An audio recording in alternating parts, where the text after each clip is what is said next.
రోజైతే మనం మెత్తళ్ళు ఫ్రై అయితే చేసుకుందాం. ఫస్ట్గా అయితే మెత్తళ్ళు ఉప్పు కారం పసుపు అయితే వేసుకుని బాగా మ్యాగ్నేట్ చేసుకుందాం.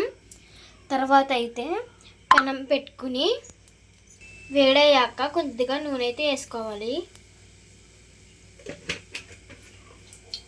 నూనె అయితే వేసుకుని బాగా వేడనిచ్చి చేసుకోవాలి.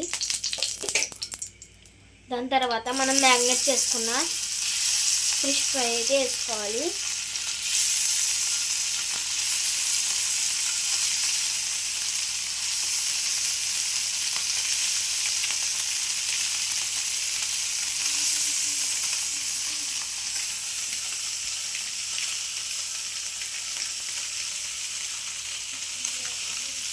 మళ్ళీ ఈ చేపలు బాగా ఫ్రై అయ్యాక వెనక్కి వైపు కూడా తిప్పుకుందాం.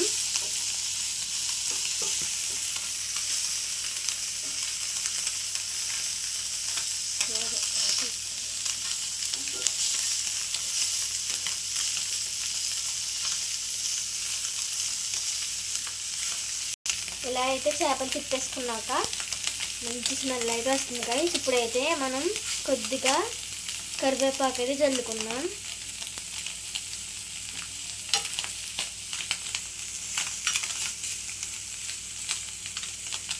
అంతే ఫ్రెండ్స్, ఎండు మెత్తళ్ళు ఫ్రై. ఇప్పుడైతే ప్లేట్లోకి సర్వ్ చేసుకుని తినేయడమే. చాలా టేస్టీగా ఉంటుంది.